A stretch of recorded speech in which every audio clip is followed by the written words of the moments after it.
Rencana pemerintah membangun lumbung pangan di Kabupaten Merauke, Papua Selatan, seperti memutar lagu lama. Di atas hamparan gambut dan rawa, proyek cetak sawah dan perkebunan tebu itu diragukan berhasil dan malah berisiko merusak alam. Presiden Jokowi dan Prabowo Subianto tengah menggeber food estate di Merauke seluas 2,29 juta hektare atau 70 kali luas Jakarta. Dibagi dalam 5 klaster, pemerintah mengklaim proyek strategis nasional ini bakal mewujudkan swasembada beras.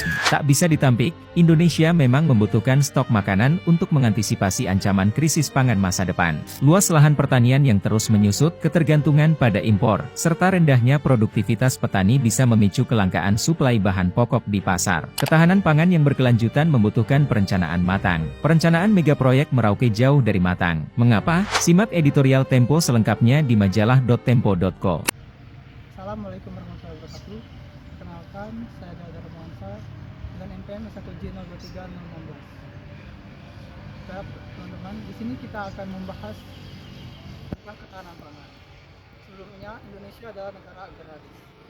Indonesia memiliki potensi yang besar untuk menjadi negara pertanian yang sangat besar. Kita memiliki lahan yang luas dan segala aspek yang mendukung untuk meningkatkan pertanian kita. Namun, di balik itu semua, faktanya Indonesia menjadi negara pengekspor, negara yang mengimpor beras terbesar di Asia Tenggara. Kita banyak mengambil beras dari Thailand, Vietnam, dan negara lainnya. Padahal yang seperti yang kita ketahui, Indonesia memiliki sawah yang cukup besar, memiliki lahan yang luas.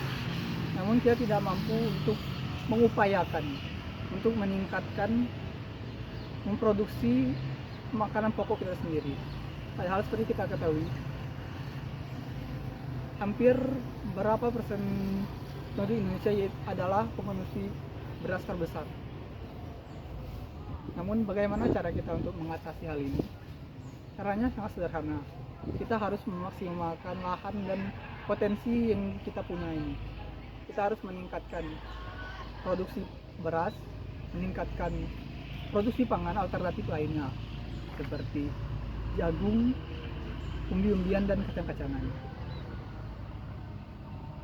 Untuk itu, kita harus memutar otak untuk terus meningkatkan pertanian di Indonesia, terkhusus yaitu pangan.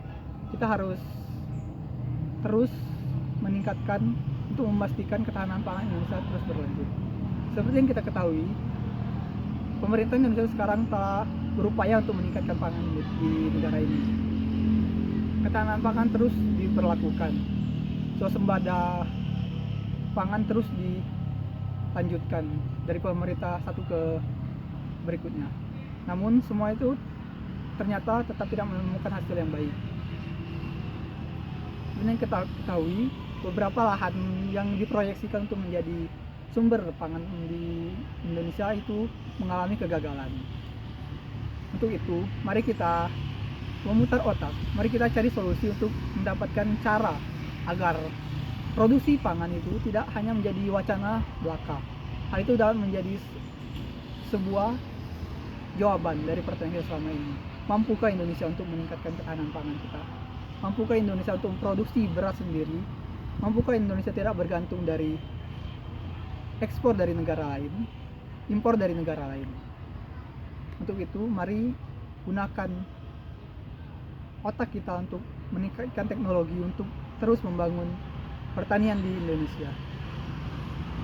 Selama Indonesia begini, maka ketahanan pangan akan tidak mungkin dilakukan. Ketahanan pangan itu hanya menjadi wacana belaka yang tidak pernah terrealisasikan. Tingkatkan pertanian Indonesia, jaga ketahanan pangan Indonesia, pastikan keberlangsungan hidup rakyat Indonesia terus berlanjut. Saya akhiri, wassalamualaikum warahmatullahi wabarakatuh.